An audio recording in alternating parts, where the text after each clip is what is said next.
Three bodies float face down in the dark waters of Tampa Bay. Their hands and feet are bound. Ropes tied to concrete blocks tug at their necks. It's June 4th, 1989. A mother and her two daughters, tourists on vacation, have vanished without a trace. The sun sets over Florida, and a quiet unease descends. A nightmare is about to unfold. Just days earlier, Joan Rogers, 36, and her daughters Michelle, 17, and Christy, 14, left their dairy farm in Ohio for a long-awaited Florida getaway. Have a good time, Joe's husband Hal had told them with a kiss goodbye. None of them imagined it would be their final farewell. After visiting Disney World, the Rogers family headed home toward Ohio, but became lost near Tampa. On June 1st, 1989, as dusk neared, they pulled over seeking directions. A friendly stranger named Oba Chandler offered to help. Chandler guided them to a nearby Days Inn and then suggested a special treat, a sunset cruise on Tampa Bay that evening aboard his boat, which he called Gypsy One. Eager to enjoy their last night in Florida, Joe and her girls agreed, unaware of the evil they had just invited into their lives. The last known photo of the Rogers women, snapped from their motel balcony, captured a brilliant Florida sunset fading over the bay. It was a peaceful scene, belying the terror to come. That evening, Joe, Michelle, and Krista met Chandler for the promised boat ride. They were never seen alive again.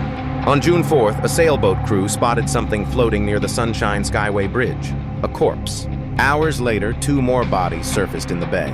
All three were female, bound with ropes, gagged and naked below the waist. Each had a concrete block tied to the neck, meant to weigh them down in the depths.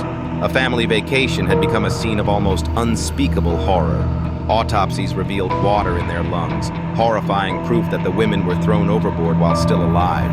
It was one of the most gruesome crimes the Tampa Bay area had ever witnessed. Detectives raced to identify the three victims. A week later, dental records and a missing persons report from Ohio confirmed the worst.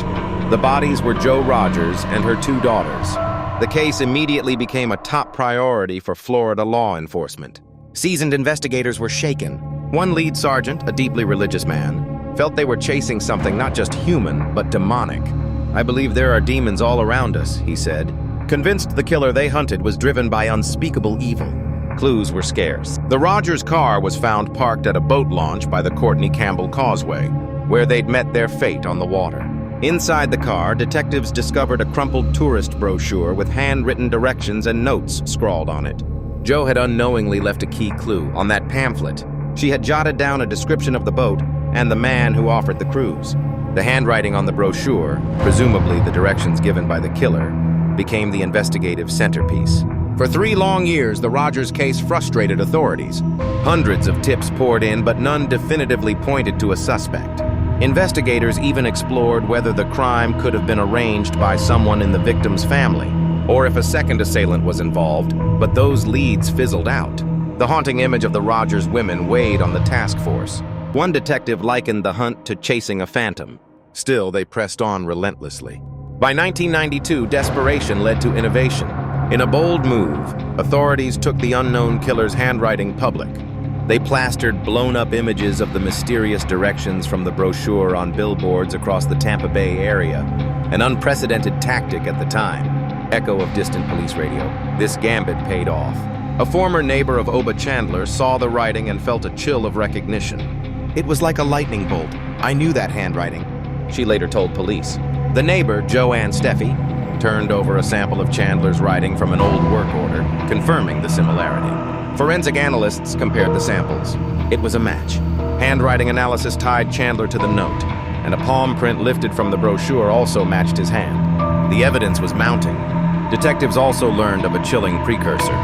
Just 2 weeks before the Rogers murders, a 24-year-old Canadian tourist had reported being raped by a man in the Tampa Bay area who had also lured her onto a boat, a strikingly similar setup. She survived to describe her attacker, giving police another crucial link to Chandler's pattern of crimes. Realizing the net was closing, Chandler fled Tampa shortly after the billboards appeared, selling his boat and moving his family out of town. But it was too late. On September 24, 1992, police finally arrested Oba Chandler for the Rogers family murders. After years of fear and uncertainty, a face was put on the nameless monster. Oba Chandler, a 45-year-old aluminum siding contractor, appeared unassuming. Yet he now stood accused of an atrocity. His trial in Clearwater, Florida, began in September 1994, drawing intense public attention. Prosecutors methodically laid out the grisly narrative. Chandler had gained the trust of Joe Rogers and her girls, then lured the trio onto his boat and brutally raped them.